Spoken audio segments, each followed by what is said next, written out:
Welcome to the first day of the rest of your life. My name is Andy Zaremba, and just take a minute to let those words sink in. Welcome to the first day of the rest of your life.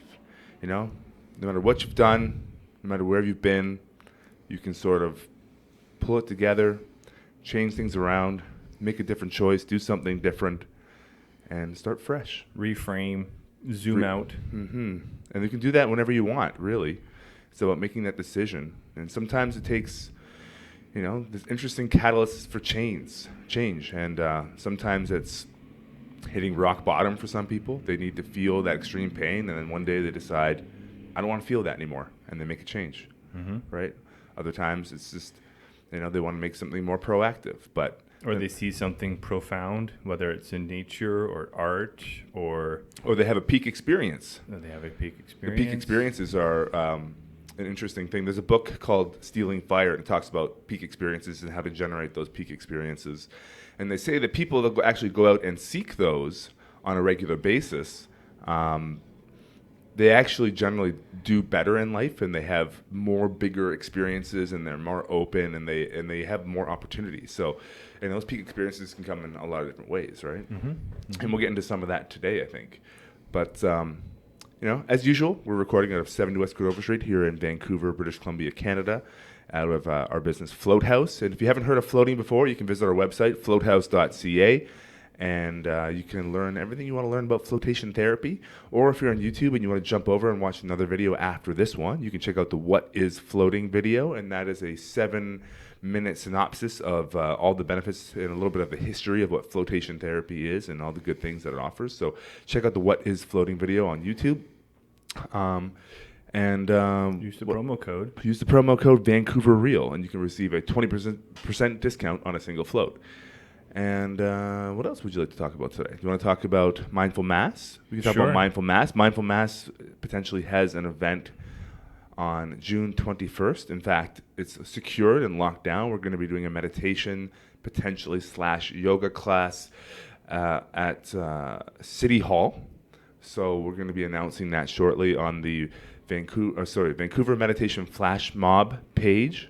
Facebook. Or you can go to mindfulmass.org to connect with the group. And if you'd like to come out to an event, they're really great. They're always free, and we have giant mass meditations. And Robert, you've been out to one, and Mike's been out to a bunch of them, and it's something interesting. I've been to at least 2. Yeah. You've been to a couple, for sure. And there's something interesting about meditating in a group and getting everybody really present. And then it draws a very, a very like-minded crowd, I would say. Yeah, at the very least. And just the experience itself is, it's a unique experience, outdoors typically, or in a unique environment that you haven't been in, and then you're having this intentional sit, and it's always an interesting experience, and it feels very connecting, for lack of a better term. It is. It's very community, and we see a lot of familiar faces, people that kind of pop in and out of Float House, or have been on the podcast, or have been sort of in our ecosystem, if you want to call it that, for lack of a better way of calling it something. And people just show up, and we reconnect with people, and it's a good time. So check out mindfulmass.org, and Come on out. June 21st, International Yoga Day. And also, I'm not going to say it yet because I'm not 100% locked in, but I'm working on my first Man Talks event. And it's going to be with one of the Vancouver Real regulars, Dr. Carlos De Leon. I'm not going to say the exact date yet in case we have to change things around, but we're going to do an event all around the shadow and meeting the shadow, understanding it, diving into what it is. So if you connect with the Man Talks page, we're going to announce that event once we get it all ready, and that's just an easy way to link up. And again, it's a very local community full of, more masculine focused, but women are, of course, welcome to the events. And it's all about healthy men's empowerment. And if you haven't heard, I'll be spearheading the Vancouver chapter of Man Talks, so you're going to be hearing more about that on the podcast for sure. Nice. And also andysremba.com for all of your Andy Zaremba needs. I'll take 2. andysremba.com is basically Flash sale. a light branding website / kind of hub for all of our stuff. also with coaching and business consulting as well. So you can go check that out at your leisure, AndyZaremba.com. Cool. And anything else you want to get out there today? We can talk about the Grind Bar. We can talk about Brain Evolve. We could, but people know about those. They know about those. They're excellent products. We have them both at Float House, Kits, and Gastown. So check them out when you get a chance. And support some local entrepreneurs doing amazing things. Definitely on a upward trajectory with what they're doing. So they have great products. So check those out. They have respective websites as well. So you can get lots of info there. Excellent. So today we have a repeat guest on Vancouver Real, and Mike and I have done some work with the gentleman sitting across from me today, Robert Ellison. Welcome back to Vancouver Real. Yeah, thanks, Andy and Mike. And your episode did really well last time, and the episodes around this subject matter, around shamanism, plant medicines, journeying, usually do really well with this audience and this community. They seem to like those ones the best, and that's probably because we're very interested in that. We've kind of built it up around that sort of subject. So Right. It makes sense, right? For sure. And today, we were talking beforehand, and Robert and I and Mike have all been down to Peru, and you've been down there for a lot more than we have. You've been down there for 14 years? Well, at least 12 years, yeah. 12 years. And you've been actually studying with the people in the mountains and learning from them and learning shamanism from them. So you've been really going down that path, and you really do walk the walk. Like you live outside of normal society. We could just say that. You're not necessarily... Yeah, that's kind of even just the way, even with the people that I work with, like the shamans or the medicine people kind of live on the outskirts of town. Yeah.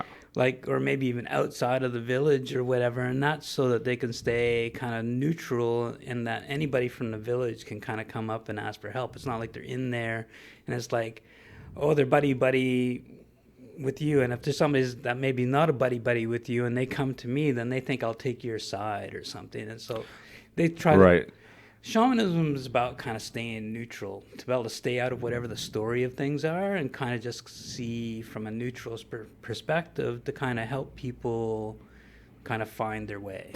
So they can look at it more objectively, right? So they're not so wrapped up in what's going on, the politics or that person's own personal dramas or whatever, or traumas or whatever. They can say like, well, have you considered this? Even though it's not necessarily the advice they want, it's sometimes the advice that they need.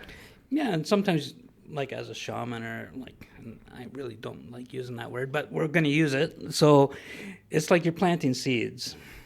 And so you're planting seeds of awareness, and it's like, even if the person doesn't really like the answer that you're giving to them, they kind of hear it, they take it inside, and then they maybe realize like the goodness of it and how it's intended, and so then they start growing it, and then that changes their awareness, and then that changes how they interact within their world. And so then they make a change, and maybe they don't even know that they're making the change. Totally. And a lot of people, too, when they think about shamanism, they think about plant medicine and plant medicine work and that sort of thing, and that's definitely a part of it. And we have a mutual friend who's down in Peru, Don Howard Lawler. We've all gone down and worked with him at some point. I think you've done work with him with Wachuma, and Mike and I have done, of course, ayahuasca and Wachuma as well. And they are extremely powerful modalities for sure. And they're going to definitely open you up and give you a big experience for most people. Right. But they do have some limitations in the sense that people can sort of get dependent on them as well, right? Yeah, and that's part of the problem, maybe more in the Western concept of, like, it's now ayahuasca and wachuma and stuff are pretty readily available, say, like even in the Lower Mainland. And so then it's kind of like, it's almost through this peer association. Oh, you're going through issues. Why don't you come to this ayahuasca ceremony with me? Or whatever. And it's kind of taking the ayahuasca ceremony out of the context of what it was traditionally, say, down in Peru, or wachuma, or whatever the plant medicine is. Because normally if you had an issue, you would go and you would work one-on-one with the shaman. Yeah. And it wouldn't be a group setting. No, so it much. definitely wouldn't. Like, the only way that it'd be a group setting if there was something that was affecting a whole family, Yeah. and it was like, say, a generational issue or something that was happening to the whole family, then the shaman would work with that whole family, or say with a couple or whatever. But it'd be like, but 99% of the time, it'd be like a one-on-one ceremony. Mm-hmm. And the reason for that is that, like, you'd go in and you'd talk about what your issues were, whatever's happening for you in your life.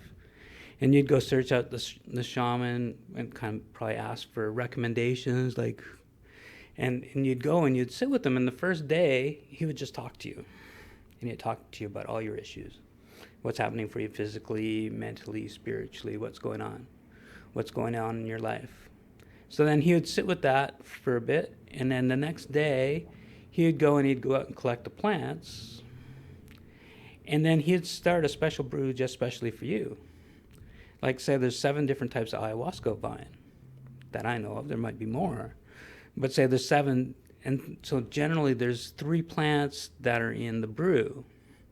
Now there can be like many more plants that, depending on what that shaman feels for you, might be added into the brew, right? So then when you go into that ceremony the night after that, so the first day you talk to him, the second day he's brewing the brew, maybe he might let it age a day, so maybe it's the 4th day that you finally have the ceremony, but then it's just you and him, right? And then whatever issues are going to pop up for you, because you're probably going to go deep into your subconscious wounding, and that's going to come up, and maybe that's traumatizing for you. But he's there one-on-one with you. He's taking care of you. It's not like there's however many people around the circle, and he feels he needs to divide his attention. Yeah. You know, I when people generally tell me that they're going to do an ayahuasca ceremony in BC, I always sort of say, I don't feel like it's the best idea. And I kind of say, like, I don't know. If you can go to Peru, I'd recommend going there. I mean, of course, there are, like, the issues with going to Peru, and that it's not necessarily 100% safe either. And you have to really trust and know, who you're going with, and make sure that, they have good intentions and they're, doing it for the right reasons and that sort of thing. Right. But, yeah, so, I mean, I feel like it can be sort of like a mass-produced experience, and you're getting people here that'll be like, oh, I'll just go and serve up some ayahuasca, and they think that's really all it is. Right, and you're not sure here just what the training really of what the person is. And say, like, traditionally it would be like at least a 10-year intensive training period, right? Now, whether or not people here, like, even if you go down to Peru and you find a shaman and you work for a certain amount of time, you come back up here because you need to make money, and then you go back down. Like, at what point are they sufficiently kind of trained, right? Yeah. Because, like, say to another extent, like the way I was taught about, especially plant ceremonies, it's about set and setting. It's about having the spot where not only are you comfortable, but that the plant is kind of comfortable and it's in its environment. Like, say, that's why you say with ayahuasca, you'd go into the jungle, whether it's Peru or Ecuador or Bolivia, whatever.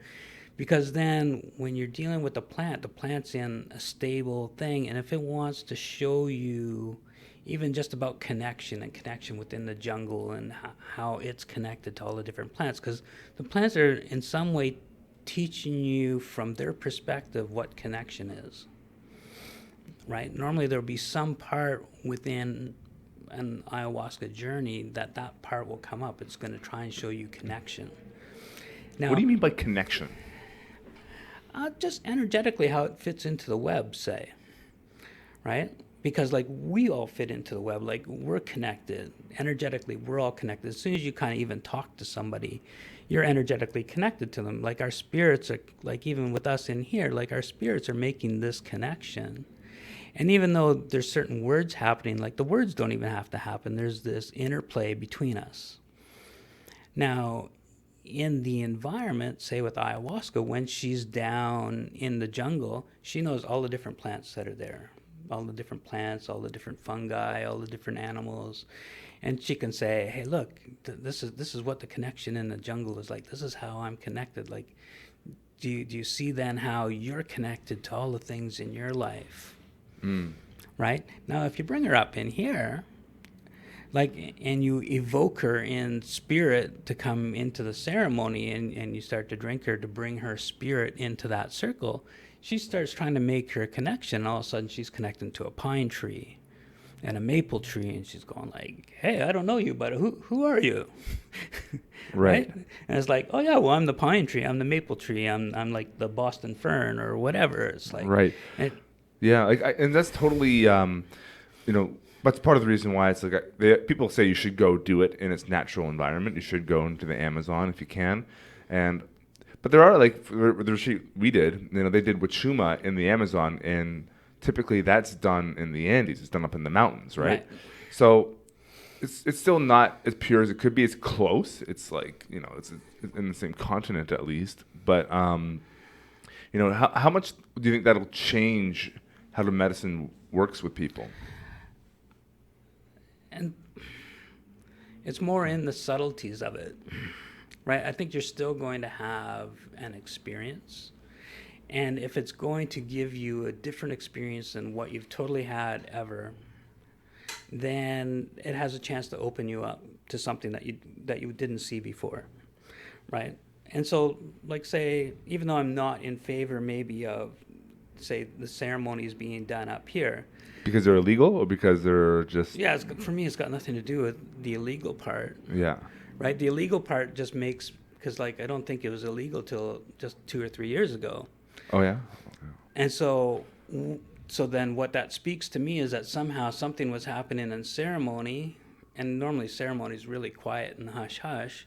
So then if somehow the powers that be that decided to make it illegal, there must have been some leakage of bad experiences getting out for it to be on their radar in a sense. Yeah, for it to be on their radar to even say, oh, we're going to do that. Because, like, say... Because a lot of times things come into the country and they're not illegal for a long time, and they take a while, they get regulated, and then they're like, oh, we're not going to have this substance, and they just... But say, like, with as close as the Canada and the U.S. has been, like, the U.S., like, made it illegal 10, 12 years ago, right? And Canada said, no, we're not going to do that. Even through the Harper years and stuff like that, it still wasn't illegal, right? And if you think somebody would have made it illegal, it would have been Harper. Yeah. Yeah, you think so, eh? Right? Maybe not. Maybe he knows. So for whatever reason, it was still okay here till like 2 or 3 years ago. And then somehow there was something happened that brought it on the radar that made this push to make it illegal.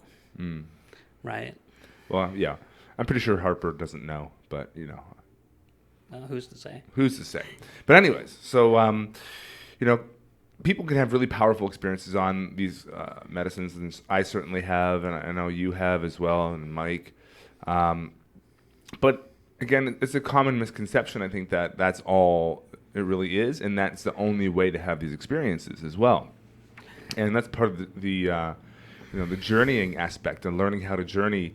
And shamans have done it over the ages many different ways, some through dance, through chanting, through drumming, through rattles, variety of didgeridoos, right? Who knows? Creating ecstatic states of some way, shape, or form. Maybe, who knows? Monks in like really deep states of meditation are probably going there too, right? Right. So all these different ways of getting there. Yoga too, I'm sure back in the day. Like, they would even combine like, what was the substance they would take with it? Soma. Yeah, soma. But even just Kundalini work, Kundalini. Right, the breath yoga, work. Even the breath work. Yeah. It can be simple as breath work. Totally. Right. Pranayama, yes. So, there's many ways to kind of get there. What are some of the other ways that you've experienced that have worked for you, or what have you heard that's worked for people? Okay. I'm just trying to think of how to kind of come in. There's so many different ways, because say that was the original kind of definition of Mircea Eliade back in the 50s, I think, was that's what the defining aspect of a shaman was being able to get into this altered state of consciousness and go somewhere and pick up some sort of information from the spirit world or whatever and bring it back to help somebody, right? And so then that journeying aspect, and so there's kind of like, there's three different kind of places. If we want to kind of talk about that, of where you can go, like you can go into your inner state, right? What we call the inner world. You can go into, say, this world. So say that's what happens, say, if say there's people who are channelers or mediums or whatever, and say they're trying to find a missing person, right? So then they're journeying in this world to try and find out where that person is.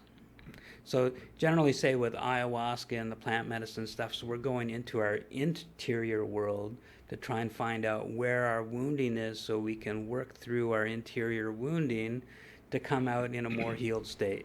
Would you equate the inner world with the lower world? Yeah, so that, yeah, like Okay. in the Peruvian context, they talk about the lower world, the middle world, and the upper world. Or it can be the inner world, this world, and like, again, the higher world, or up in the heavens, or Celestial. yeah, in the celestial realms, right? And so that's kind of, and so then there's that intention really of like, if we're gonna journey, no matter kind of what we're journeying with, right? Because say there needs to be a little, like say even when I was trained, it was like saying, okay, there's these three different places that you can go. Now we're gonna set up this kind of container for you to see if you can make it there, right? And then you kind of, and when you come back, then your teacher asks you to kind of like say, okay, well, what is it that you kind of experienced in this place, right? Because like when you're journeying per se, it's like there's two things that are really, really important. It's your intention, because your intention is giving you your direction as to where you're going. And then it's your desire. What's the desire that you can build up inside you to kind of get you to that place? Like, because if you don't really have any desire, you're not going to get there. Like, just like if I don't have a desire to drive to Hope, I'm not going to go to Hope.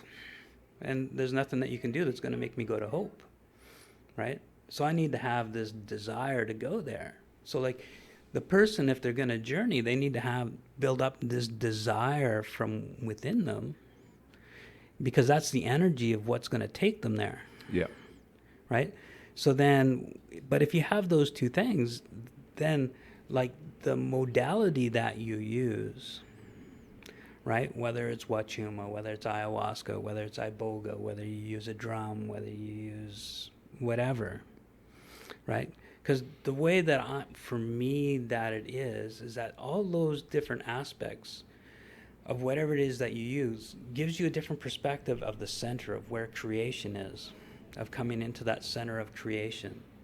And I kind of look at it as like being on the outside rim of a wheel. And there's all these spokes going into the center, and they all lead to the center, and the center is creation. Now, the thing is, ayahuasca, if you want to talk plants anyway, the different plants have a different view of the center depending on where they're at. Like, say, mushrooms would have a different view from ayahuasca, which have a different view from iboga, from wachuma, from whatever, right? And so you have to realize that the different plants are going to have their own individual perspective on what creation is, just like you're going to have a different view from me. So then it's about kind of building up, like if you're going to work with a certain plant, it's like building up the relationship with the plant and asking the plant to say, hey, can you teach me how to see from your vantage point of what creation is?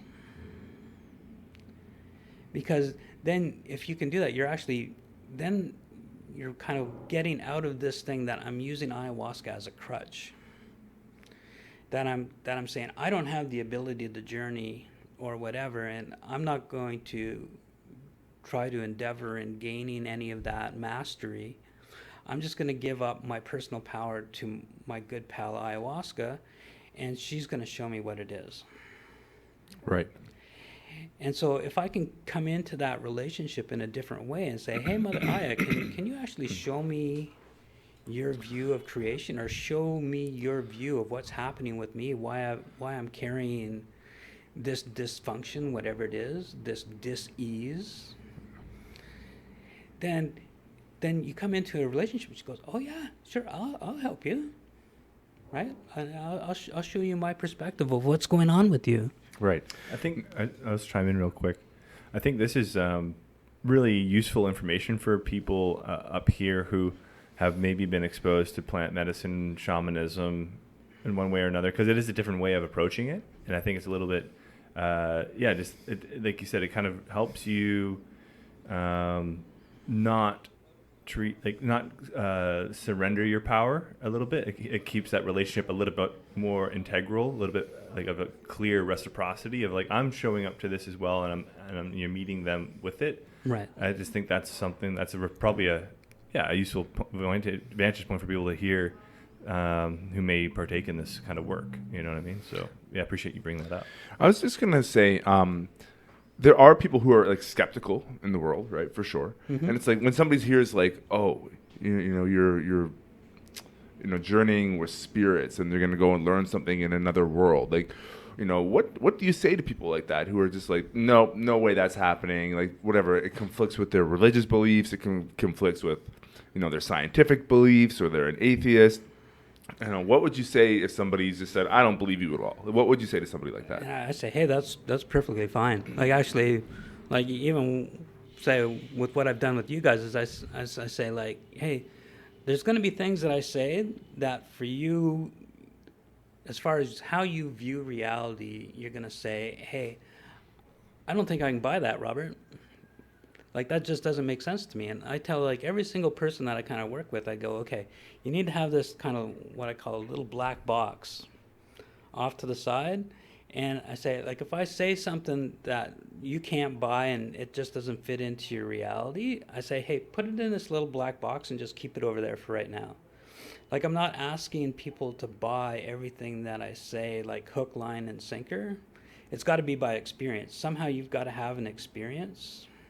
And that's why I say, like, even when I'm teaching people or working with people, I kind of source through my experiences and how that I've gone through certain things to bring it at a personal level, so then the person can go, oh yeah, I can resonate with that. I've had something like that happen in my life.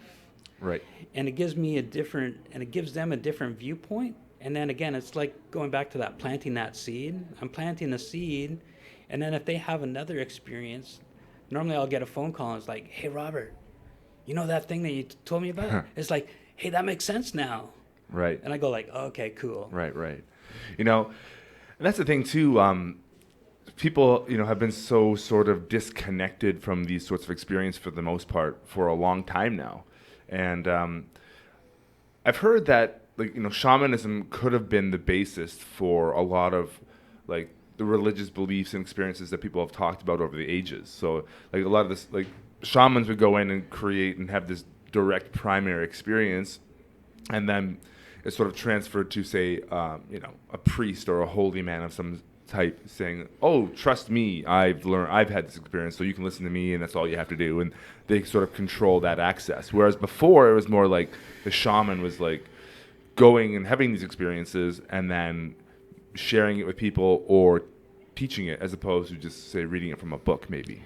Right, and that's where, hey, like, to a certain extent, a lot of people would say, hey, Yeshua or Jesus was a shaman. Right? And then it kind of became codified into a book, and then the church, because it wanted to have power and stuff, kind of kept everything kind of secreted away. But, like, even if you have stories of the saints and they're out healing people, right? And so, even so in the Christian tradition, there's all this room for, like, this miraculous healing that was taking place, right? And then it just kind of became codified. But, like, even, say, some of the basic premises of, say, even with Catholicism, even, say, going to, say, like, your confession. Now, the whole reason behind that, and say the whole reason why there became, like, a priest or a shaman class, is that it was considered inappropriate for a person to pray for themselves, because that's selfish, right? And so in general, even the way that, like, say, different religions kind of started was that you needed a certain number of people within that community so that everybody else would pray for Joe. Like Joe was having problems, so the other people within the community would all be praying for Joe. Joe would tell them what his issues were, but he wouldn't pray for himself. And then it'd go to the next person in line. Now Joe can take part in praying for that other person. Yeah. Right. So, from a shamanic perspective, what, like, if you kind of went down to like the core cosmology of what that action is, of having other people send out a prayer on your behalf or whatever, like, how would you explain that maybe from a shamanism cosmology, how it could actually help that person? So basically what you're trying to do is you're trying to make this connection into creation, right? And you're trying to get, and so it's not, so. And that's what a prayer is, right? Like at its essence. So, okay, so I'm going to go through a little bit wider explanation then and say what the big difference between religion and spirituality is. Because like when we're talking shamanism and stuff, we're talking spirituality, which is different than this dogmatic religion. So like no matter what, like in almost any cosmology on this planet, creation is this benevolent force, is this good force, and it only does good. And so, and whether you're religious or spiritual, there's this basic belief. And so, but in saying that, the way that the forces of creation come down, there's going to be people on both sides. Some of them feel good that they're within creation, that they feel that they're in the flow of creation and everything's good and they can see the good in everything. And there's going to be those people that are feeling pain and suffering, and they don't feel that they're in that goodness, right? Mm-hmm. Now, where the difference is, and say in religion, and the religious thing is that in religion, when they form their prayer, they pray to God and say, hey, we will do whatever burnt offerings. We'll say however many Hail Marys. We'll say do whatever it is that it takes. But God, can you please change what you're doing to us? Which means then that God, they don't have that basic belief that God is doing just good. And so they're asking for God to change. Now on the spiritual side, what the prayer is the prayer going up is, hey God, I'm not feeling your goodness. So somehow I've stepped out of what your goodness is. Can you please teach me and show me how to step back into your goodness so I can feel your goodness? So then the prayer is, can you help change me? Can you send me messengers or whatever? Obstacles or whatever. Whatever it is. However that shows up, in order for me to change what I'm doing so I come back into the goodness. And so that's the basic difference. Right. So then if your prayer then is to help a person, it's not like creation isn't there. Basically the best prayer is like, hey, can you help send whatever it needs to be so that this person can actually open their eyes and see what they need to see in order to make the change? Mm-hmm. Yeah. Because the goodness is already there. Yeah. Can you still make a prayer for yourself then? Like, or is that concept where is prayer for other people part of the religious context of it? So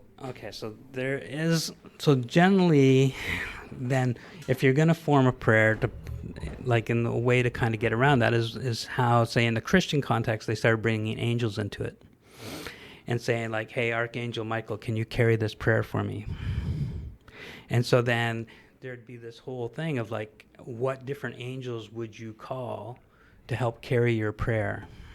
Because say you were outside of a community and you didn't have people that you could trust, or you weren't part of a congregation or something, to have these other people pray for you. So then you'd start using the spiritual congregation of the angels or whatever to say like, hey, like, can you step up and send a prayer for me? Right. Yeah. And I just wanted to go there a little bit just to satisfy some of the skeptics that might be in the room, you know what I mean, that might be listening right now. And I do want to go back into sort of the journeying aspect of everything, you know. And you know, I was reading this book called The Way of the Shaman. Mm-hmm. And one of the exercises it said to do to journey to the underworld was to go find You could find like a hole going into the ground. You could find like a tree that was hollow that had been burnt out in the middle or something like that. A cave potentially. You go sit beside it, you meditate, and then you visualize yourself going into that cave and then going into the earth and down and down and down. So I went and I did it. I actually went to, there was in North Van, I found this tree and it had been burnt out in the center. I'm like, okay, perfect. This looks like it's a portal to the underworld. I'm going to go give this a shot. So I smoked my pot show, and I put my intention out there, sat by the tree, listened to some shamanic drumming on my headphones, and what I was trying to do, and what I understand that you're supposed to do is basically try to visualize like your consciousness going there, right? And that's what I try to do. So I'm like, all right, I'm just gonna visualize it happening. I'm gonna visualize myself going down the tree and into the ground, and it's like I'm imagining it happening. And is that sort of the right direction if I want to make something like that happen? So or that's a starting point, right? And so it's to get that, and generally when that happens, like in the starting point, you're kind of looking for this spot almost when you have this sense, and it almost feels like if you're laying down or whatever, that your body sinks into the earth. You just kind of have this spot, or it's like, say in the float tank, it's like you almost feel like you're going like right through the water. Yeah. Right? And so that's an interesting sensation sometimes where you drop into it. Yeah. Yeah, and so you have this sink, so then you know you're getting close, you're getting into that space. Right? Now where you go, like say the way that I was trained, there's a certain sequence of events that you go to get into the inner world, and then there's a guardian there that will allow you passageway in there. Okay. And so then it's your own inner guardian that you kind of go and you confront, and so it takes a certain amount of courage, right? It's like, say in a mythological sense, it's like you're crossing the river Styx. Well, the river Styx was only meant for dead people, right? So then it would take a certain amount of desire, some real desire of like, why would you want to go into the underworld? Why would you want to go into that place of death, right? And so then it's through that, if you really have this desire, it's like, oh yeah, I've got this thing that's inside me that's eating me up that I need to have some sort of resolution to. That's why I'm going in, and I'm willing to kind of give it all up to go find it. Yeah. And so that's the thing that drives you. And then once you know what some of these, like we call it mapping, is like you have a map of that inner world. So then you kind of know where you can go for certain things, right? Like say, once you get in there, say if you want to go see this wounding, there's like a cave that has 4 chambers in it, right? And so one chamber is the initial wounding. What was the initial wounding? The next one is like the chamber of contracts. What contract is in there? Like, say in human existence, like a lot of the contracts is I'm unlovable or I'm not good enough or whatever, and something like that. Yeah, that's a real common one. Yeah, because that's kind of that initial wounding that our spirit felt, in which, like say, that we call the fall, like the fall out of the Garden of Eden, right? Is that like somehow we did something wrong and we got booted out. So you actually think that this, okay, so not actually you think, but you're explaining that our spirits, when we kind of descend or come into this physical plane, into these bodies, our actual spirits might be under the impression that they are getting booted out. They had the fall, well, and that kind of gets translated into our physical psyche as a human being. Right. So it's more kind of in like your spirit, your actual soul is actually in a purified, perfect state. But your psyche, when it comes in, it feels like, because in the spirit world, you have a desire, and the desire is automatically filled. There's absolutely no need or lack on that side.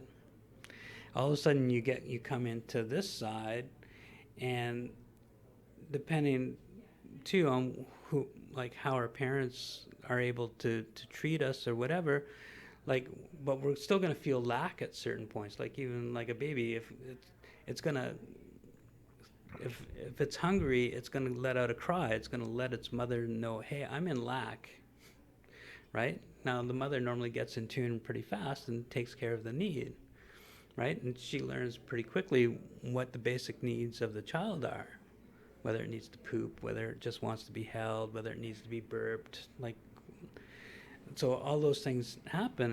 And so, but on this side, all of a sudden, things aren't kind of instantaneous. And so then we think, like, what did we do wrong, right? Or say even putting a child in another room, because, like, say, in 3/4 of the world, the baby never kind of leaves the breast area of the mother. The mother carries it like 24/7 or is sleeping with it, right? And so, like, in the Western world, all of a sudden you put your baby in the other room and the baby goes through like a panic attack because it's going like, what's going on? You don't love me.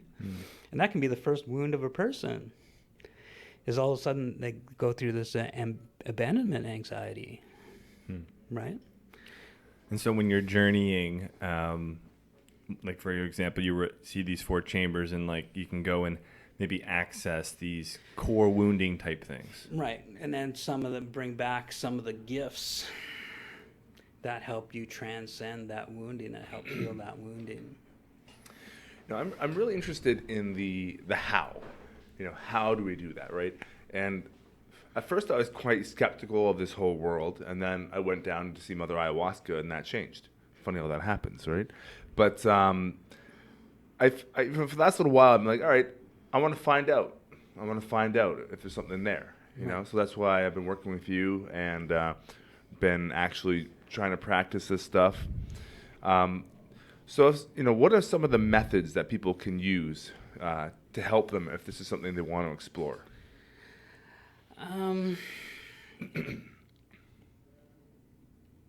So there, like, I guess everybody's kind of had, like, everybody's had experiences, whether they recognize it or not, really. Like, even just going to sleep. When you sleep, probably 80% of the time, like, your spirit is actually lifting out of your body and you're actually journeying, right? Now, the thing is, you're journeying, and so your spirit's kind of coming out of your body and you're going journeying in different places, but you're mostly doing subconscious things and you're not really conscious about, like, okay, where am I going? Like, say, and that's the difference, say, from what a shaman does. A shaman says, hey, okay, I'm going to do this thing, and I'm going to take my spirit out of my body and I'm going to go journey here, or I'm going to journey into my interior world and see what's going on in there, right? And so that's, and say that thing wasn't necessarily meant for everybody. It's kind of come more into public consciousness now, and so people are exploring that. And so whether or not everybody can kind of get into that conscious state or not, I think everybody's got the ability to. Would you think maybe a good place to start might be with your dreams and like be like, okay, well, let me put this to a little bit of a test and like put an intention out for a dream, fall asleep, see if, and then, practicing dream recall is something you need to work on as well. But perhaps you have a dream where it maybe helps you, symbolically attend to the intention you kind of put out there. And is that maybe a good way of like starting to even just work with the subconscious and otherworldly areas? Just even journaling your dream time, right, is a good place to start, because it starts to impact the mind anyways, right? And so I'd say there's 3 different kind of practices to kind of get you started. So the first one is kind of doing, say, imagining type exercise, like, say, what Andy did. Like, okay, I'm going to imagine going in through this tree, down through the roots, I'm going down into the earth. Now, it's simpler, like even with the meditation that I taught you guys at the beginning, is like bringing energy from the celestial realms down through you and feeling the energy go through you and into Mother Earth, and then back up. That energy follows awareness. So if your awareness is saying, oh yeah, I'm following this energy through my body, Like, say, another simple one that I did with you guys is like, use your awareness and follow a molecule of water from upstream and follow it going down, so that you're using your awareness to follow that molecule of water, which is energy. And so then you're following this energy. So then that's training your body to kind of start following energy, right? Now in the meditations and stuff, whether you can say you're filling up your body instead of with air, but you envision it as being water, and you're filling all the way down to your feet, and with each breath you're feeling more and more water come up. So again, then you're feeling that water come up and you're following the energy. So that's a first type of exercise, right? The second one is building up willpower. So like even something simple like using your breath or just counting down, say from 30, 29, 28, and trying to keep no thoughts in your mind, right? And not getting too judgmental about it. Like at 27, maybe a thought comes in, and you just go, okay, I got 3 seconds there. Like I'm going to keep going. Maybe I get 4 seconds the next time. And I'm just building that up. And so as I build that up as a practice, all of a sudden I get the full 30 seconds. So that shows now that my willpower, that I've got this energy that I can actually keep thoughts from invading my mind. I can actually put this kind of barrier up, and I have enough energy to keep thoughts out. Because actually most thoughts come from outside in. And so then if I can keep that clear space, because that's the really important part when you start journeying. If you think, like, your mind can kind of pollute what you're going to see on the other side. So you can set an intention, but if your mind is already trying to formulate something, that might actually pollute what's going to show up. You need to kind of have a clear screen, so whatever shows up can be clear. That's what, say, clairvoyance is. It just means clear seeing. Well, clear seeing means that you have nothing on the screen, and so whatever happens to show up comes in on a clear screen, and you can see what's clearly there. Because if you already have a vision of what you think you're going to see on that side, when the other vision comes on top of it, you got two images overlapping, and then it's like, okay, what's real? Right? So there's different exercises like that, and say a 7-7-7-7 breath, where you're inhaling for 7, holding for 7, breathing out for 7, and holding for 7, and you just kind of go through that. And that's a breath that kind of that simulates taking you into the beginning of like a death state. And that's why they use that for journeying, because sometimes they say like a shaman goes into a trance and it's like he's not even breathing. And the people in the room go like, he's dead, he's gone. Right? Because now he's in the other world. Right? So there are different things to kind of get you ready for it. And then it's your intention, like, okay, so do you know where you're going? Like, say normally, like for my training anyway, we started off in the inner worlds, because in the inner worlds is stuff that you've already experienced, and there's nothing in the inner world that can cause you harm. It can re-traumatize. If you go into an old wounding that was really severe, you can re-traumatize yourself. So there's also different ways that if you get into situations like that you can bring yourself out, right? Like we get taught to put anchor points in, and so then if you get into a situation that causes a whole lot of fear, like even in your dream you hit the anchor point and you come back out and you're safe, right? So there's different things when you start into journeying, just in building up the practice. Now the thing is, if you set your intention like, hey, I want to see what's the wounding that happened that causes my anxiety. Like right now I'm carrying a lot of anxiety and I want to see what that wounding is. Like whether or not I use the plant medicines, whether or not I use drumming or a didge, or I go into a float tank, I can set the intention, hey, I'd like to see what the root cause of my wounding is. Then And if I don't know what it is, then what can show up if I don't have any precognition of what that wounding might be? Like, this instance is going to show up, right? Like, it was like, say, before we started, I talked about like the process that I was going through now, and that like all of a sudden it showed up that I witnessed that my father hit my mother, right? And he was doing it to protect me. But when I saw that happen, I felt, because he was protecting me, that that she must deserve it because it was serving me. But then I felt this shame because I knew it was wrong for him to be hitting a woman.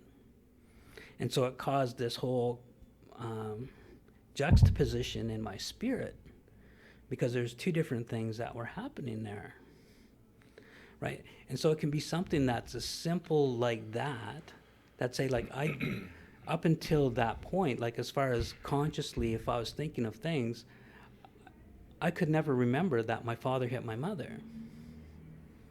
But when I went into the journey experience, then that showed up, and I go like, holy cow, right? Which actually allowed a whole lot of stuff to unravel for me. And so those are some of the things that can kind of happen within a journey. Mm-hmm. And as long as you're in that spot and you're in that clear space, and those things can come up, then that allows some resolution for you, and you go, and like, hey, it can resolve physical things. Just because now your spirit's not in this juxtaposition anymore of what it thought was right and what it observed wasn't right. Because, like, say, there's a lot of things in this world that, from a principle standpoint, we don't think is right, and we witness them and we turn our back. Mm-hmm. Yeah. Right? And so then that causes this hurt in our soul, because our spirit knows that those things aren't right. So when you say that, with that in mind, if someone is more healed and they've done that work on themselves in whatever way they've done it, that if something, they do witness something happening in the real world and they can do something to put a stop to it, are they more likely to intervene and do the right thing? Probably.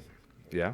Once they start making those steps, because then the spirit just wants to stay in integrity. And so then the integrity is like, hey, I know that's wrong. I'm gonna step up. Right, because we were talking about this a little bit yesterday about standing in your own power, right? Right. About, like, you don't want to use power, but you do want to have the ability to use it in terms of whatever that looks like, whatever the situation might call for, right? Right. It's like you want to, you don't want to be completely harmless. You want to be able to say, like, look, if you want to go there, we can go there, right? But at least, like, have that threat available, and a lot, maybe threat's not the best way to say it, but you know what I'm trying to say, right? Is being like, yeah, like, if you want to, so you can take a stand. You can take a stand and help somebody who might be in need, or maybe help yourself if you're in need, if you feel like you're being bullied around or whatever, right? Right. And in a lot of cases, the first step is kind of stepping out of your own victimization. Because once you can do that, then you're empowered, then you can help somebody else.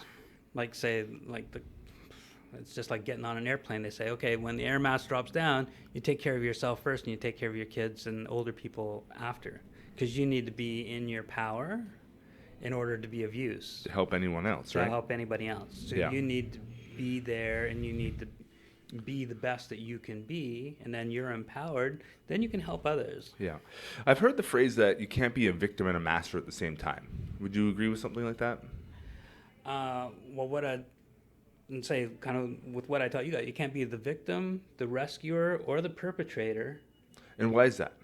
Because then you're playing a role. Mm-hmm. And so if you're playing any of those three roles, you're no longer empowered. Can you go into what the victim, perpetrator, and rescuer roles are? Okay, so the perpetrator normally takes energy away from the victim, right? And then the victim is going, poor me, and getting the rescuer to kind of give energy to the victim. And in order to do that, the rescuer normally goes back to the perpetrator and exacts some sort of revenge or something to make right. So then in what's going on there is just energy cycling, and so nobody's empowered because nobody's in their own energy. Everybody's taking energy from somebody else because they're disempowered, right? So unless you can kind of be in your power and kind of notice what's going on and say empower, like say when I'm working with people, it's like empowering people that are victims and saying, okay, can you own what's going on? And now you're in a situation like whatever happened to you is now in the past, and we can't do anything about the past, right? The past has happened. Now can we step in and look at maybe what that woundedness is, help the person regain their own power, right? And then in which case they become more empowered, and it may be a series of steps for them to become more empowered. Then all of a sudden they feel that they've got some say in their own life. They're no longer in this hopeless victim state. And when someone is in their own power, like they're able to connect with source in that way, because now they're not just like channeling or trying to steal it. Is that probably where like legitimate potential forms of healing can actually occur? Well, once you get them to step out of the victim, and like then it's like you don't react to what's happening. Like there's this reaction, almost this knee-jerk reaction. Actually, then what we call is then you step into the ability to respond, which is the actual meaning of responsibility. Right. Is now you have that ability to respond, and you can choose how you're going to respond. You don't knee-jerk react out of your past and react in a certain way. Now you actually get to take in everything that's going on and say, what's the best way to respond? And then once you can slow that down and get the person to slow down that process, then they're in their power, because now they're not dictated by what's happening. They actually get to see what's happening and say, oh, okay, I'm going to make this action because this is the best action. When you're working with people, what's one of the more common ways that you've seen of how people are able to like see for the first time, or truly grasp the concept? Oh yeah, I'm disempowering myself by making this victim, by leading in this victim story. Like, is it just through talk typically, or listening, or is it kind of a combination of the talking plus energy work? Or yeah, well, like in general, kind of what I'm helping people to do is helping them to release the emotional state that they got stuck in, into this this spot where they're disempowered, that they became a victim, and they get stuck in their sadness and their hopelessness. And so in general, it's helping them release that emotional state of, say, that deep sadness. At the core issue of it is this deep sadness. If something happened to them, they're sad that somebody actually felt that it was okay to do that to them. And so there's this deep sadness. And so if you can kind of get to that level to get them to release the sadness, they actually they don't feel the link to that trauma anymore, because that sadness isn't there. And they can kind of look back at that trauma, and they go like, for the first time maybe, and say, hey, I can look at that trauma and I'm not triggered. And they can almost reframe the story their mind's been telling themselves. That may take a little longer for them to kind of reframe the story. Right. Because it depends on how long they've been carrying it. Right. But at least they're not being triggered. Right. And that's their first inkling that they can make another choice. Right? Like, say I've worked with some people who have had like multiple addictions, like hardcore addictions, like crystal meth and crack and coke and whatever. And I've worked with them, and we kind of work at like one core issue or whatever, and they think they're okay, and they go like, hey, that was really good. Actually, I don't feel the emotion of that. And then I'll hear from them back like a month later, and they'll say like, Robert, what'd you do to me? What the heck did you do to me? And I'll go like, what do you mean? And he goes like, well, I got really triggered, like there's some big thing happened in our family, da-da-da-da-da. And I went back to use crystal meth or whatever, and it had like no effect on me. He goes like, what the heck did you do to me? Right? And that's when I know that I've kind of got at the core issue of whatever the addiction was, because the addiction is just like a symptom that's trying to mask the pain for whatever happened. And so when you get to a person and they get to that level that they're so surprised because they've been on different substances for most of their adult life, and you get somebody coming back to you and saying, like, what the heck did you do? That's when I know that I've kind of got somebody at their core issue that they can kind of step by, because they'll say, like, I went back to use, and it's like, it did nothing to me. Like, I didn't get high, I didn't get anything. And he goes, like, I even tried doing a double hit, and it was like still nothing. I'm gonna put this to the test. What? Right? Yeah. Drug dealer's worst nightmare. Is You know, Robert Ellison. So there's the whole healing aspect of shamanism, for sure. And then there's what happens after that. Let's say someone has done a lot of healing and they're interested in like exploring other realms and going out there and like seeing what they can find. You know, Well, there's a part of, like, normally, like in, say, in my own, because I can really only speak for myself, is that, like, generally when I do certain things for people, I get taken into a totally different spot. I think I'm going into a certain spot, and maybe I end up going exploring something totally different because something happened to them that was different. Everybody's got their own little unique things, right? And so I find out something a little bit different about kind of what's in the inner world or what can happen in the upper world. And then I'm always kind of blown away. Like, that's always something that makes me kind of go like, oh, wow. Now, the thing is, normally I'm working with enough people that I don't kind of, very seldom do I kind of go out joyriding and say kind of like, oh, yeah, okay, I'm just going to go wherever. Because, like, I like to have a bit of a life and kind of do things too. And so, but at the beginning, you are kind of exploring. You're trying to see what is available in these different realms. can you give us an example of something that might be available that people are unaware of? Well, even just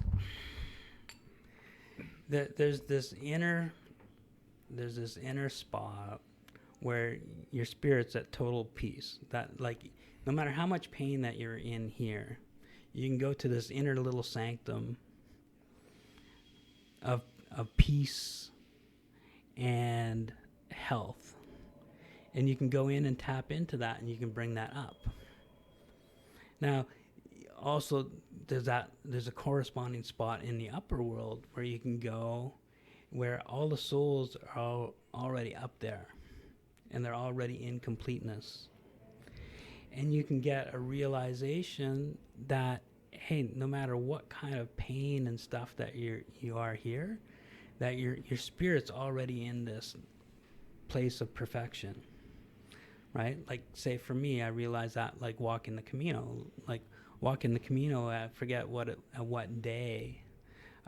Like, I was a bit of an idiot, and I kind of wore boots that I hadn't totally broken in yet.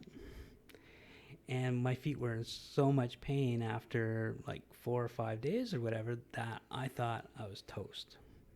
I was getting ready to, like, make a new reservation and just fly home. I figured I was done. I'd walked like about 150 kilometers or something, and I still had over 600 or 650 kilometers left, and I just couldn't envision doing it. And so then I actually got raised up out of my body up into this space.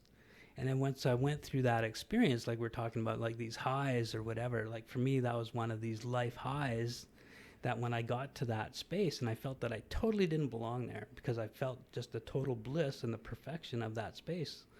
And for me in this space down here, I felt that I wasn't perfect enough to be there. And the spirits there said, no, sit here with us so that you know that you belong here, and that whatever pain and suffering you think you're going through down there, your spirit is up here absolutely in the most perfect bliss, that you're going through life down there, and that you're living your life, and that you're actually pushing it. You're pushing the envelope. And you can feel how your spirit and all the other spirits are honoring what you're going through down there. And so then once that happened and I came back into my body, there's no way you could get me to stop the Camino. It didn't matter that for that day, maybe I only walked 10 kilometers within 8 hours of walking, right? There's no way that you're going to. So when you can kind of lead a person to an experience like that their life isn't just ordinary, and that all of a sudden they can have this experience that kind of transcends the ordinary, that makes them kind of say, oh, okay, I'm not giving up this life. This life is for experience, and I'm going for it. And then it doesn't matter. And it doesn't really matter what the big things are. It could just be going up to Lynn Canyon and sitting in the canyon and just realizing how much beauty's up there. Or going up on Cypress Mountain and looking down over Vancouver when it's kind of got the fog in. And it's just like there's this big white pillow, right? And you just see this beauty and you go like, oh, okay, that's what life's about. It's about kind of just witnessing these little moments of beauty. And sure, we're doing these other things. We're working 9 to 5 or whatever, but we're here for these moments of beauty in however they show up. And once we can see the beauty, that's what we're waking up in people. We're waking up in people that the world's a beautiful place. Like when we were talking here, like even walking through the east side and just seeing all the people that we normally think, oh, they're in their suffering and in this. And if you can go down there and see like some of the beauty and just how some of them are caring for each other, and you see different beauty that's happening on different levels, you go like, oh, yeah, actually, I can start to see beauty even places where at first I thought I'd see none. And that's like, yeah, okay, life's a pretty good spot, right? And that's, for a lot of people who are in that suffering and are in that story of the victim or the perpetrator, whatever role they're playing, when they're in those roles, it's, maybe it's hard to see that kind of stuff. It's hard to feel that, Yeah, because we get stuck. We get stuck in our suffering. It's like, how long do you want to stay there? Yeah. It's like somebody could have been in the most beautiful relationship, and then they go through a breakup, and then they're just down in despair. That's a really good question. Is like, how long do you want to stay there? Because it seems like in any time I've had sort of mental torment or suffering or depression and things like that, for whatever reason, it served me to be in that mood for a while. But then at some point, it's like the only thing that changed that for me is when I made up my mind to change. And when I wanted to, I'm like, I don't want to feel this anymore. So I'll shift out of that. And that's the only thing. And it's like when I find people are in that spot and they're in that suffering and they're down and depressed, and you're like, you can change whatever you want. They're just like, nope.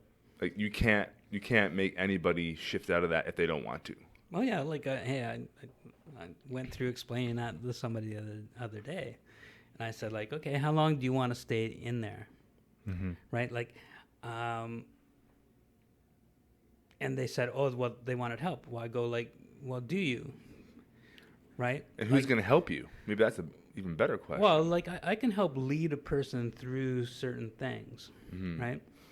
And so, but I say like, I go like, I can't bring the horse to the water, and I can't make him drink. If the horse wants to come to the water... You can lead a horse to water, but you can't make him drink. Well, even to a certain extent, you can't even... Like, the horse has to come to the water. Yeah. Right? The horse... Like, you can lead him to the water, too. But, like, especially in this work, the horse needs to come to the water. The horse needs to realize that it's thirsty and that it needs the water. Yeah. There needs to be that desire from the horse. Yeah. And then you can fill up the trough and you can give it the water. Interesting. Yeah. I often find too, like when I can move my energy, if I'm in a really, crappy place, you move the energy, whether it's through an exercise or walking or a float or breathing. I find the contrast of hot, like very hot and very cold, and toggling between those two with my body moves stuff. And then when I come out of that, it's like first of all, since you viscerally feel good now, instantly your perspective shifts. You're like I'll be driving home after going back and forth with the steam and the cold showers, and I'm just like, oh, you just notice the cloud formation, and then the way the sun's coming through, you're like, man, that's awesome, that's so pretty, and you're just in where on the drive to the gym or wherever, Oh, you're in a shitty space. Oh, you're just like, well, you're dredging in the exercise does misery. that. You're like, Exercise does "Ugh." that all the time. It's like when you're in a shitty mood, you go to the gym and you work out. You're like, it just changes everything. You feel good. You're like, all right. It shifts it so quick. And right? those are probably experiences that people can relate to very easily. Like you can notice like that, and like, but from I say a shamanic cosmology is you're shifting your energy, Because you're actually starting to move into different worlds. Like say if you're sick and you're stuck in bed for a few days. Right. Right. And even if you're in pain or whatever it is, if you can kind of drag your ass out of bed and kind of just walk around the block and kind of just see the flowers or see whatever's around there. Fresh air. Yeah, and you're just starting to move that energy. Then like the next day you just feel 100 times better. Yeah. And then you just kind of force yourself to kind of, okay, I'm going to go do that again. Yeah. Right. And then that just keeps moving it. And so it can be that simple. Yeah. Right. It can be that simple because like say if you're sick, probably 90% of people are actually doing some journeying during their sleep time. Even though they don't know it. They're doing some journeying and then they come out and then it's like, okay, how am I going to now relate differently to the world that I woke to? So that's where like, even if you do something simple and for 3 days you didn't get out of bed and then all of a sudden this day you did get out of bed and you went for a walk, you're changing that dynamic of how you're seeing the world, and then that'll pop you out of it. Yeah. Or it could be that simple. Yeah. I've been working with this idea for a while now, and it happened last July during an Aya ceremony when I was down in Peru, and I had this yearning for connection. And at the point, it's at this really, really hard point in ceremony, and I was just looking for somebody to connect to. Like I wanted just to look into somebody's eyes, any human being, and just connect. And then I got to this sort of, what do you want to call it, realization, download, that said that, is that really what you want to connect to? Is it really through another person? And I thought to myself, I'm like, no, because it's like, people are transient. People are always shifting. People, you can't rely on it through another person. And I had this idea of like, you have to go through this journey of life. Like there are connections with other people, but it is a solo journey. This is something that I'm doing on my own. And this is a realization that I sort of had. And it also was that, you're not looking for connection through another person. Like that's like a way of feeling connected.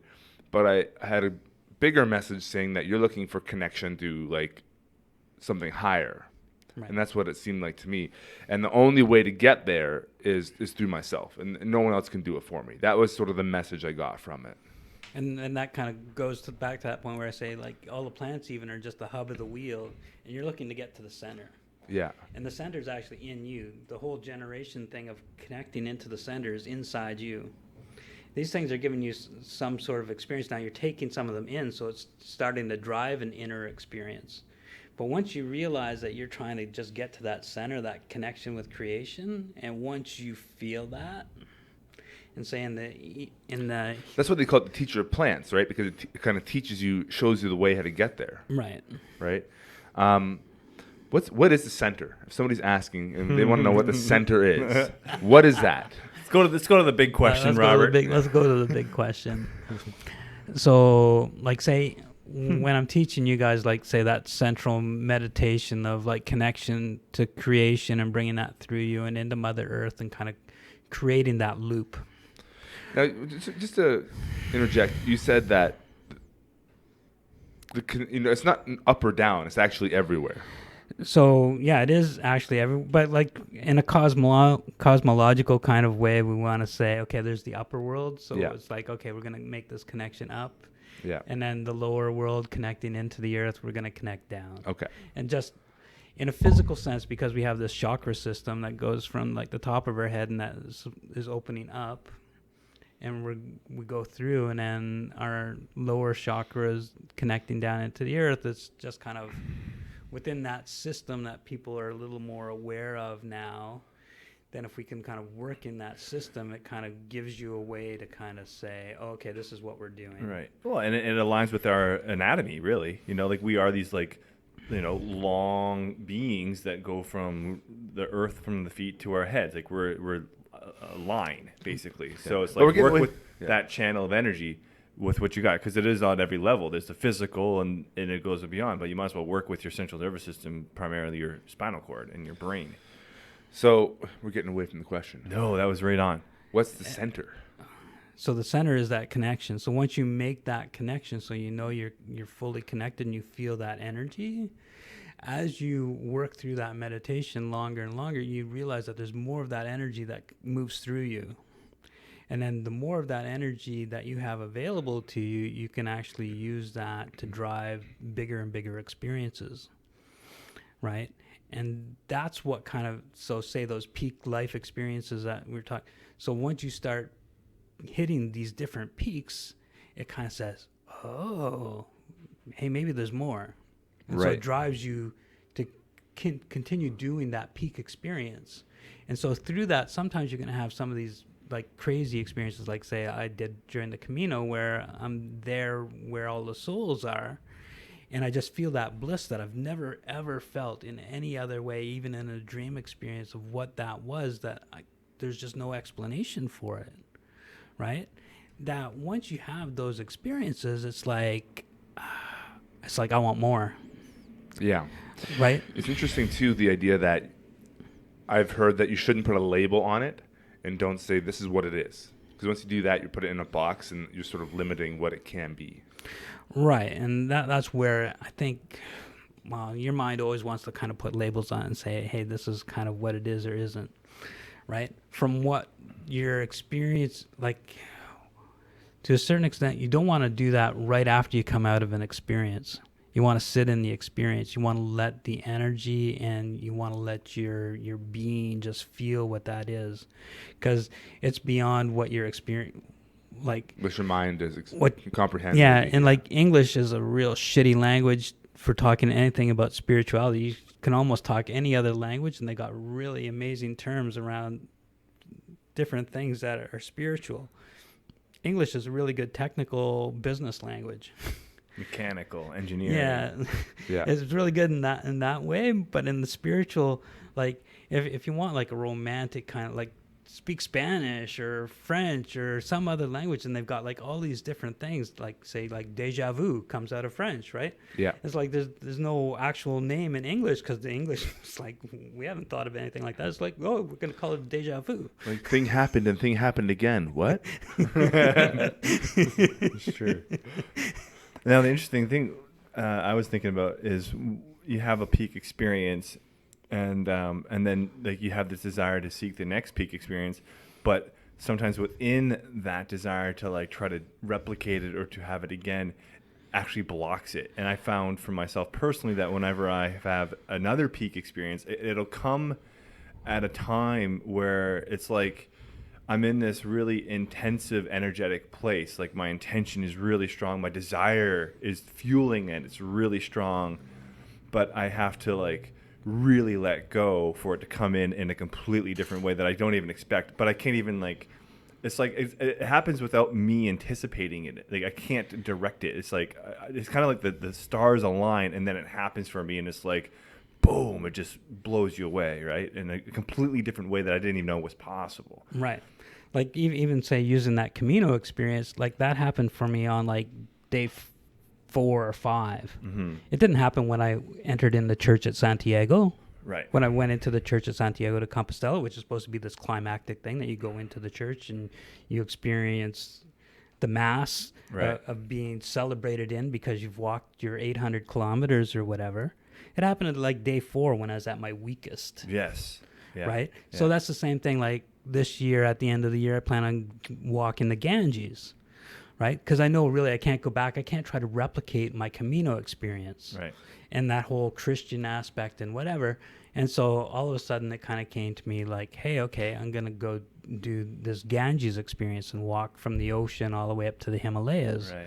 which is like 3 times as far as I walked on the Camino. Right. Right? Now, at what point, like, I don't know at what point spirit is going to show up And how. and all those things. I don't know. I'm just making myself available. I'm just telling spirit right now. I'm just saying, hey, I'm planning this experience because I'm coming to you. I'm looking for this opening, and I don't know what you've got for me, right? I'm just got this intention that I want to make this connection, and my connection is there that for whatever reason I'm coming there, if you can teach me something, I can bring it back to help people, because that's kind of the shaman's job, to go off into the other world and find out whatever it is and bring it back. Right? And so my intention isn't to bring it back for me, and that I'm going to hold this secret information that I'm going to hold from all the rest of you guys, because It's not IP? Intellectual property. Yeah. So this is Shaman IP. Yeah. Pay a premium for this. Yeah, I get to charge an extra like little bit, because like, hey, this comes from Ma Ganges, right? Yeah. So you guys need to pay a little extra Yeah. to cover my costs, right? right. So You can have the basic course, or you can have the Ma Ganji course. 3 times as much, but let me tell you, you'll know where your money went. That's right. But I'm setting up this thing. I'm trying to set up this peak experience, but I'm trying to let it go, Right. because I know it's not going to be the Camino. Mm-hmm. I know I'm going off, and I don't know what the experience is. I don't know what the experience is when I go to walk around Mount Kailash, right? I don't know. There's different mythological things that are there, and it's through a different context. So instead of through a Christian context, or say here in North America, First Nations context, I'm going over there, and it's through an East Indian context.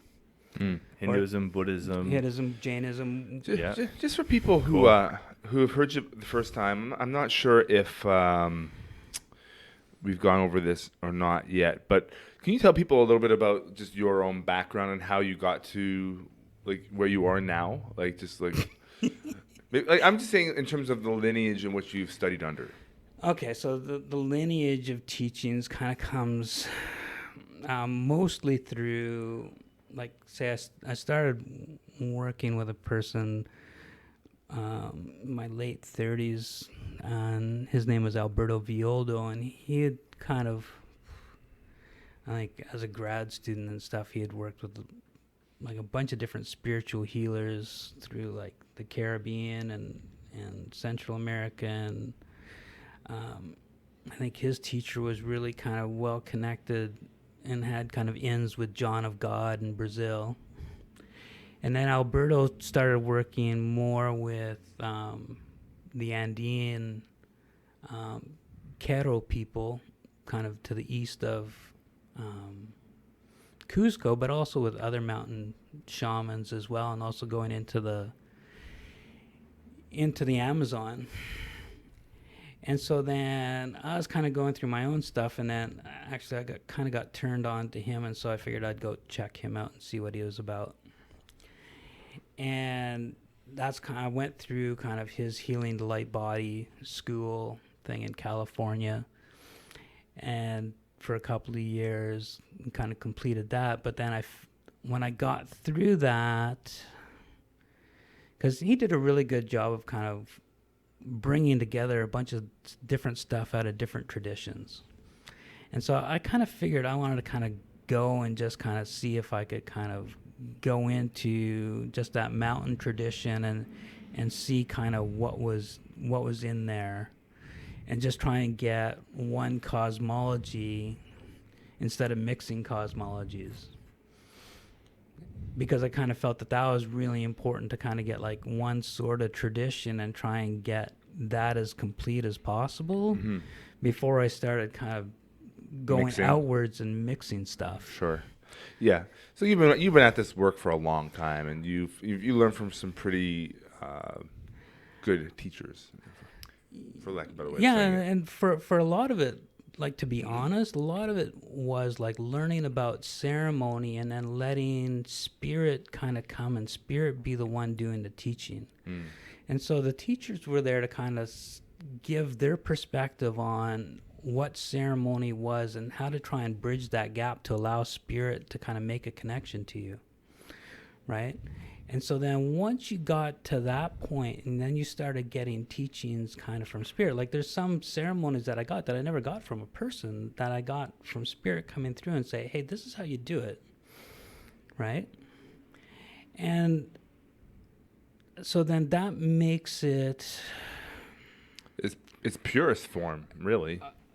Yeah, but like for me, it's really personal, and for me, it holds power that way. Right. Because it's actually come through. And so then when I share that, in general, the person that I'm working with, they kind of feel, say, that essence of it come through. Because there is an element to shamanism where, like, it is like your own individual relationship with spirit and with source to a degree as well. So like there's universals that we all kind of experience, but then there's also like, and I'm proposing this as like, to see what you think of it.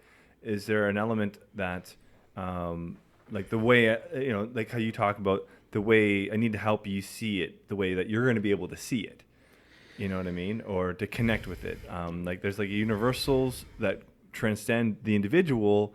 However, there is like this element of finding your own way almost, and like to develop that connection on your own. Right. There's like that the direct primary experience component. So like as a teacher, I can teach you and kind of say how to set up journeying, and say what certain guardians are that you're probably going to meet. Now, to a certain extent, if you only journey a couple of times and you only go that far, that's as much as you know. Now, as soon as you start saying, oh, well, Robert didn't say anything about this. I see this little path over here. What happens if I go down this path? So then you go explore down that path. Maybe I've never been down that path. And you go and you find something down that path, then that's yours. Right? Like I can only teach you where I've gone. Right. Right? There's a certain part in shamanism that like once you get taught kind of the basics, then you need to kind of go out. Map your own. And then you're going to go map out your own. Now, when you talk to other people who have done certain things, there's going to be certain common points that you have, and you go, oh, yeah, okay. So then you know that the person journeyed. Like, say, when I'm teaching students and stuff, like, there's certain things that I don't tell people. Now, if they go and they journey on their own, and they come back to me, and they say, like, hey, Robert, I found this place, and I found this place. It's like this elevator that goes from here to there. Then I go, oh, this guy actually did it, right? Like this guy's coming back, and I know he's been there because now he's telling me about places that I know exist there. And it's like, okay, I know this guy's starting to map. And so it's like, oh, okay, cool, right? And that's part of kind of the teaching thing. But there's things that you get, and I really kind of believe kind of spirit kind of teaches you at the level that you're ready for. And it seems like really kind of like spirit will kind of lead me through something, and then within 2 days I'll have somebody call me up and they're needing help with whatever it is that I just kind of picked up, right? And it's just like boom, all of a sudden I'll have 2 or 3 people at my door and they need exactly what it was that I just went through. And it's just like it's uncanny, right?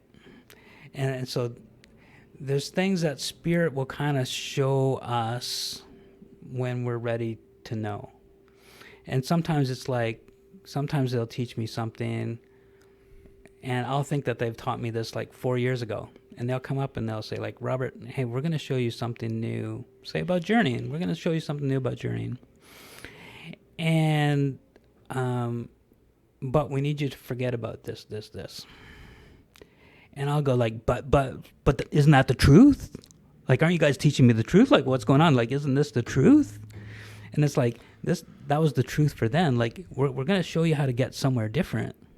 We're going to teach you how to get in between dimensions. Before we were teaching you how to get into different dimensions.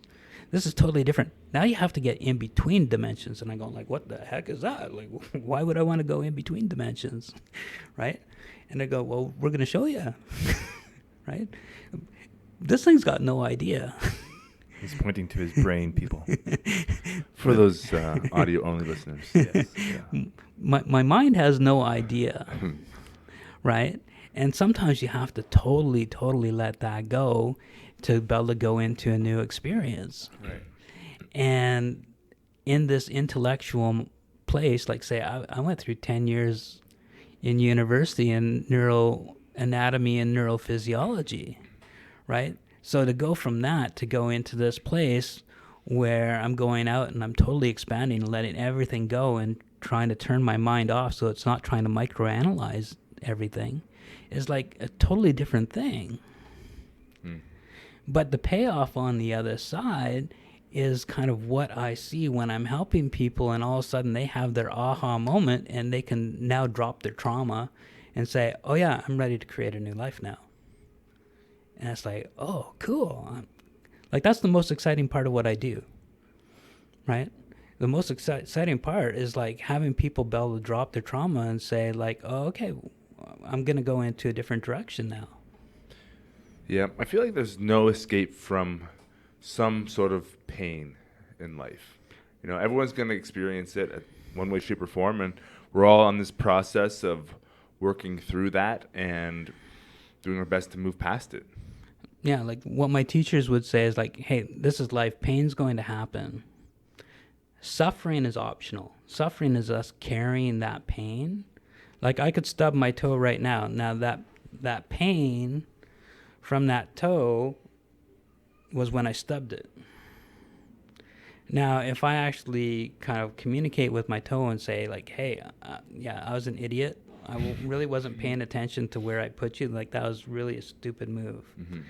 In general, I can get that pain to let go out of that toe, and I don't have to carry it anymore as long as I don't bump it into something. When you told me that before too, I've been very conscious of noticing when I do hurt myself in some way, and 90% of the time it's like I'm just not paying attention and I'm rushing, and I'm like, you know, bang my elbow or and then you get mad at the table. You get mad at it, not you in general, but that, you know, sometimes you get like and you kick it again. Yeah, you get fucking table. What are you doing sitting there? Yeah, but I said I dropped an F-bomb. I haven't said that in a while on the podcast. Hey, sorry, folks. It's all right. You let it go. I let it go. I can let that go too. It's in the past now. Yeah.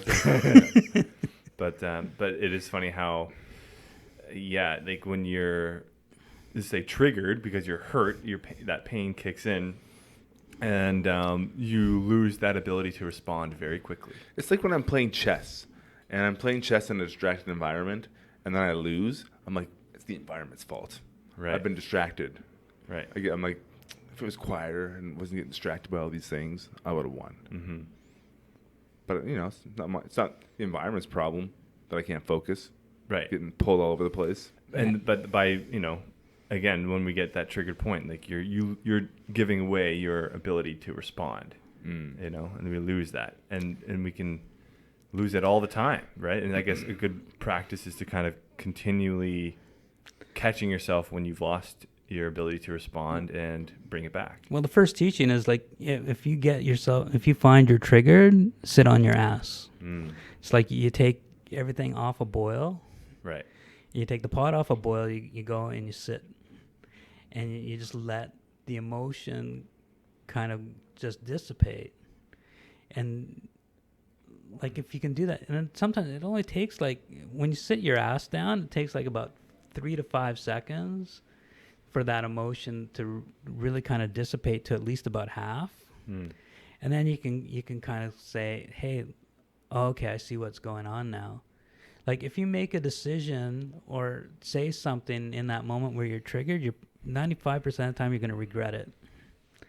And so if you just learn that simple thing, like just to let that initial peak of that moment to kind of subside, right, and then kind of see where you're at, instead of thinking that you're forced into making decision right now, like just that simple thing will remove so many headaches, because then you don't have to correct for stupid things that you say and do in the heat of the moment. Mm-hmm.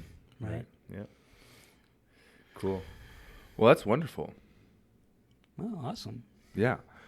I want to go journey more. Well, it is a practice for sure. And you know, I started messing around with it with like listening to YouTube videos. Apparently, it's not, you know, if it's a recording, apparently it can still work.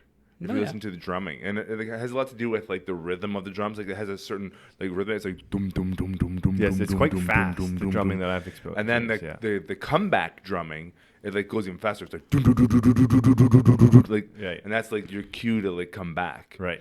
It's really interesting actually, and when you start really just focusing in on the sound, it's very strange. Well, it definitely puts you in an altered state. It's incredible. If you've never worked with sound in different ways, like get really relaxed in a place where you're not going to get disturbed, and whether you have high quality headphones on or someone doing it live for you, whether it's the singing bowl, the rattles, The rattles got me too. the didgeridoo, and the drumming, like just lie there, relax, breathe real deep and calm, and then go into the. It sounds silly saying go into the sound. Let your whole consciousness, let your awareness, just get swept into that sound, and your brain will go into entrainment, and that's kind of the gateway into the journeying world, I guess, right? Right. Like there's it's going into the altered state, right? Yeah. And it's like you can get there in the float tank too, and it's like you got to bring yourself down. It's like you're bringing yourself down. It's really, really difficult to understand. So I think some people when they float for the first time, they're just kind of like, what's going on? Why am I in this box? Oh, I'm bored. I got to go do an email, whatever, right? Right. But it's like you can really bring that, and when you get into that sweet spot, it's amazing of what starts happening. Like today in my float, I was very like dreamy. I was very like, it's so hard to tell sometimes because I'm not really sure if I'm awake or asleep.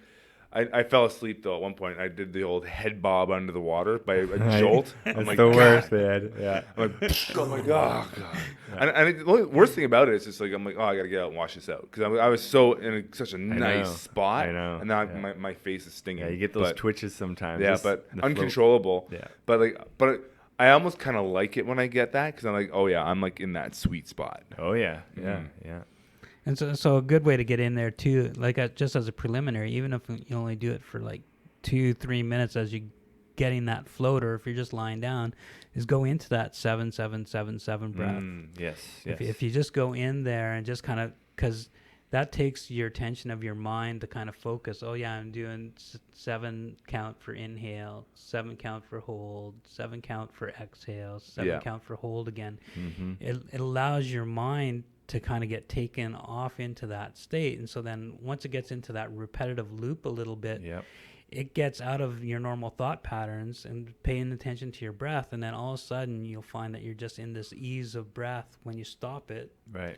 And that allows you to go into the sound, whether it's the rattle or the drum or whatever, and just allows you to be in that, get to that sweet spot sooner. Yeah. And that's one of the problems with floating is I think people, if they don't hit that experience the first time, they sort of just write it off and like, oh, it's not for me, But it's like it's when you get into that zone, for lack of a better way of saying it, it's floating is incredible. It's just so blissful. It's so relaxing. Well, it's so nice. And I think so many people miss it because they have a hard time getting there. Well, it's a great environment to do this kind of work because you can really sustain a very comfortable position for a very long time. Yeah.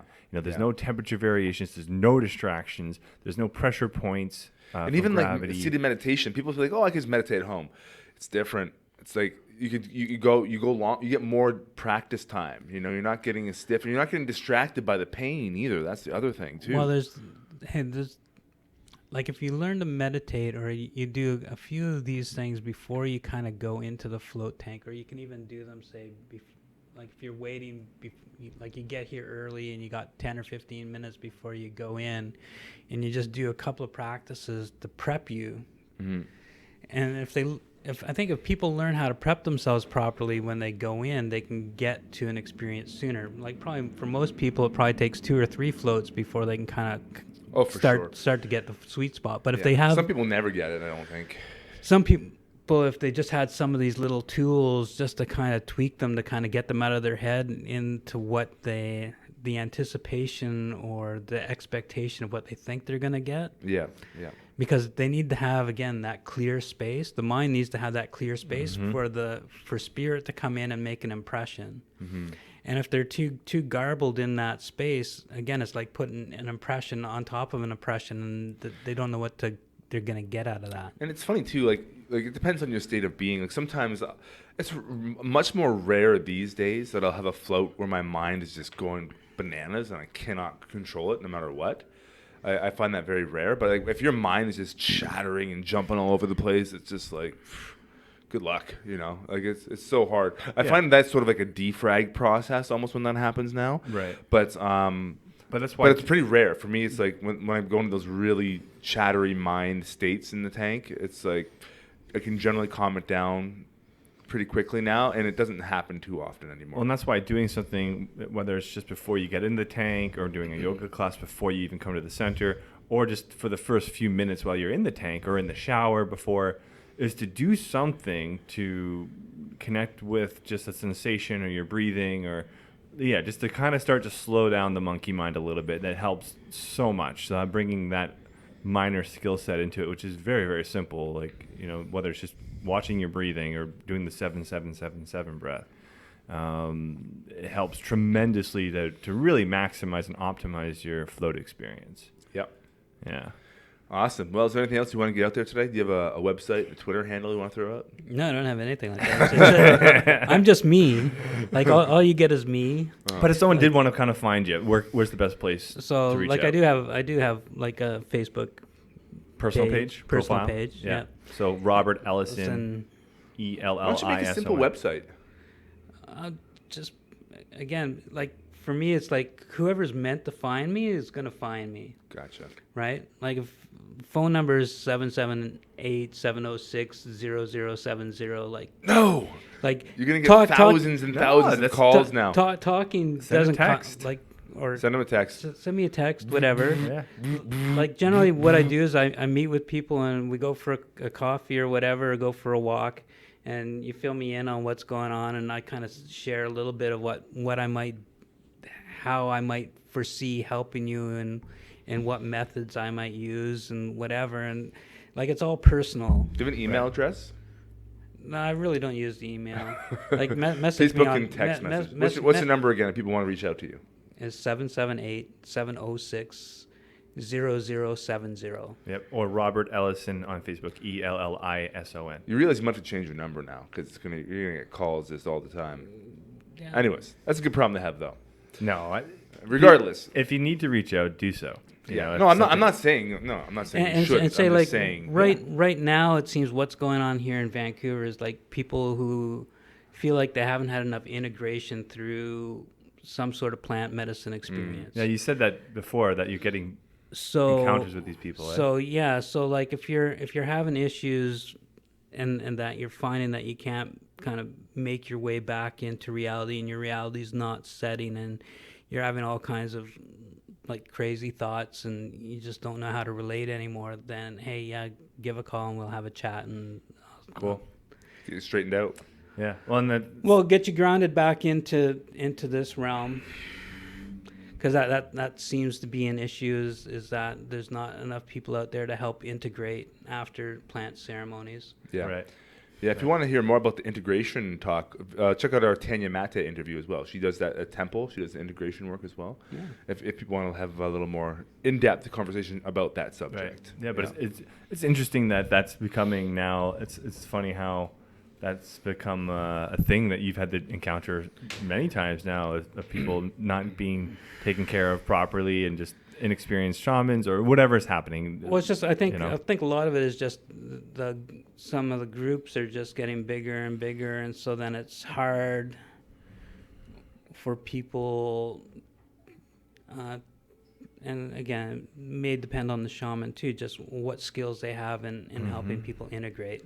Yep. And sometimes it's not clear, like how kind of fragmented you might be coming out of a ceremony until a week later, 2 weeks later, and you just feel like you're totally lost. And in which case then, hey, there is help out there, right? So, again, talking doesn't cost anything. Like, hey, I meet people, it's a human connection, Right. right? And sometimes that in itself, and you being able to talk through what your experience was, and to have that validated, not so that you don't feel like you're crazy and that you're totally losing it, can be really helpful. And that's maybe sometimes all it needs to kind of to straighten it out. Right. Cool. Awesome. Well, that's Absolument. out there, people. That's French. Perfect. Well, Robert, thanks for coming on. Really appreciate this, and maybe we'll do a trifecta in the future. Yeah, we'll do it again. For sure. For sure. I always like talking about this kind of thing. So if you want to try floating after that nice little float jam, use the promo code Vancouver Real. That will get you a 20% discount on a single float. Yep. Go to andysaremba.com for all your Andy Zaremba needs. And coaching and consulting, basically, is what it is. And mindful mass, brain evolve. Grind bar. I don't know. What else Vancouver we got Real. going? Yeah, that's it. That's our whole world. That's our ecosystem. Babies, children, Yeah. journeying, But ayahuasca. yeah, we'd love to see you at any of the future events, and you can find those on the websites. And that's it. Yeah. Until next time. To whatever is. To whatever.